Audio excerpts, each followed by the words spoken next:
On Cybertron as a fierce battle rages on against the Autobots and Decepticons. Optimus Prime, Peter Cullen, blasts away foes as he calls in assistance from B-127, Dylan O'Brien. The small Autobot comes in beating the Decepticons until Optimus tasks him with a mission. They head toward a launch pad so that Optimus can send B-127 to Earth for refuge and to help establish a base for Autobots. The Decepticons rush over to destroy the launch pad, but B-127 makes it off Cybertron in time while Optimus stays to keep fighting. The year is 1987 in the California town of Brighton Falls. Charlie Watson, Haley Steinfeld, wakes up and goes to meet her family: mom Sally, Pamela Adlin, brother Otis Jason Drucker, and stepfather Ron, Steven Schneider. Charlie hasn't gotten over the passing of her father and has not fully accepted Ron as part of the family.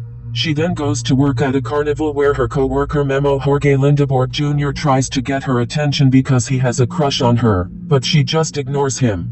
Charlie then accidentally spills lemonade on a guy from school and is mocked by the popular girls led by Tina, Gracie Tzini.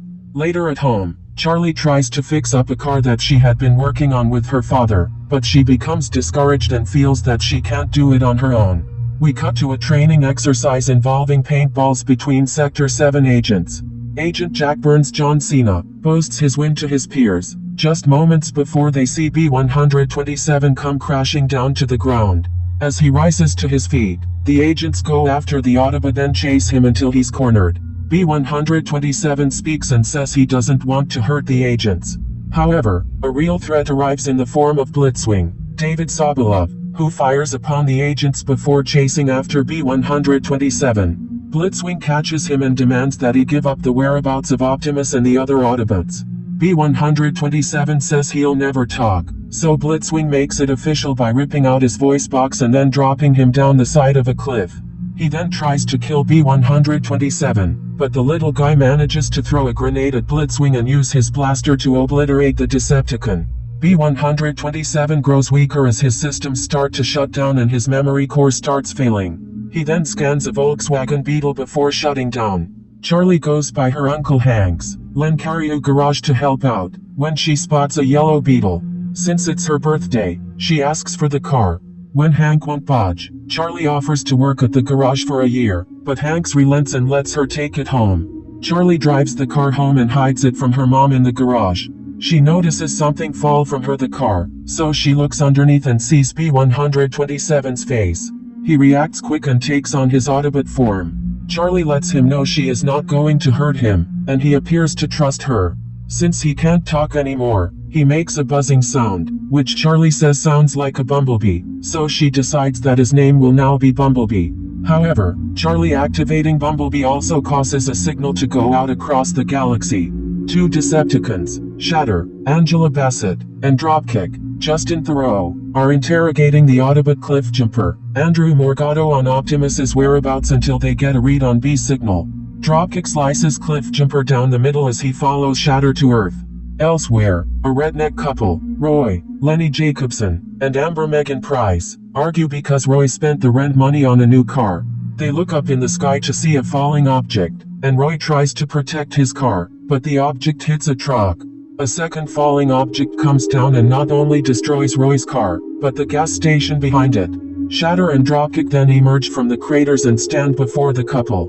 Dropkick liquidates Roy before the two head off on their mission. In the morning, Charlie goes to the garage to greet Bumblebee, but finds that he's gone. She freaks out and asks Otis if someone took the car, and he says that Sally took it to take their dog Conan to the vet.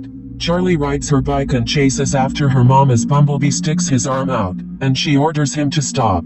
Charlie manages to stop Sally and makes up an excuse so that she can drive the car. At Sector 7 HQ, a young Agent Simmons, Nick Pilla, brings information to Burns on energy readings that just came in. Burns lets other agents, plus Dr. Powell John Ortiz, to a site where they meet Shatter and Dropkick.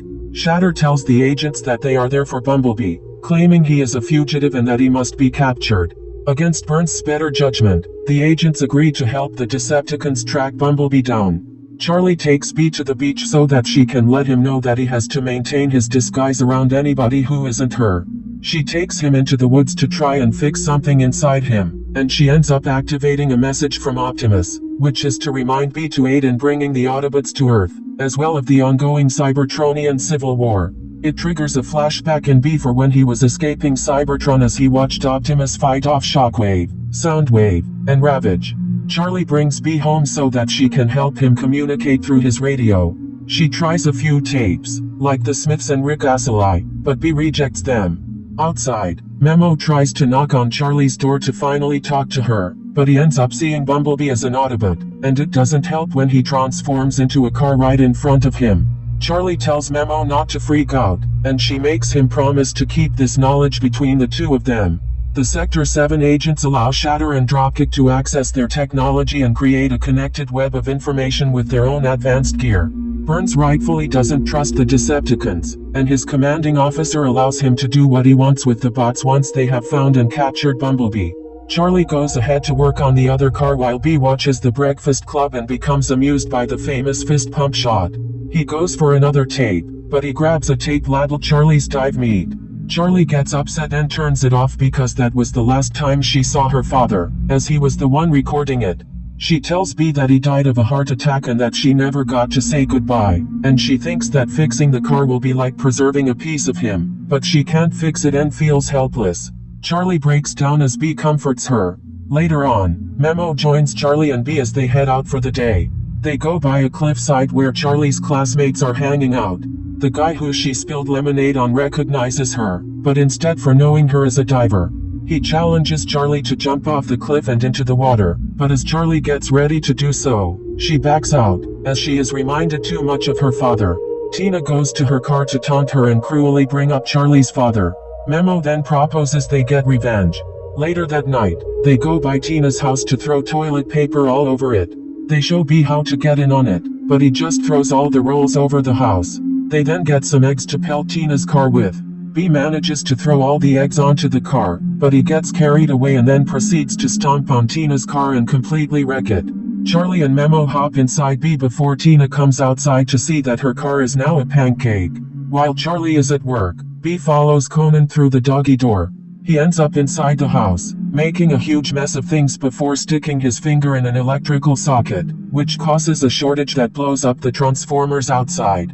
This also sends out an energon signal that Shatter and Dropkick pick up, which alerts the Sector 7 agents to B's whereabouts. Memo sees the chaos outside and calls Charlie, urging her to come home. She does so and sees the mess that B made, and she scolds him, scaring him off. Sally later comes home to find the place a mess and she begins to chide Charlie for whatever happened, thinking she is acting out.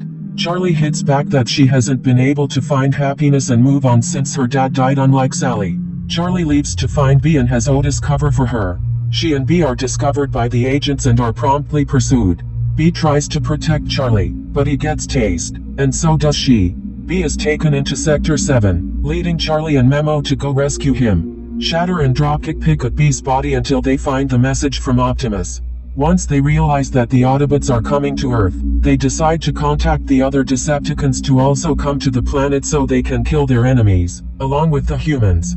Dr. Powell overhears them and tries to warn Burns, just before Dropkick liquidates Powell as well. The Decepticons appear to kill Bumblebee as well before they head off to make contact. Charlie and Memo run to B and grab cables to try and give him electricity to bring him back.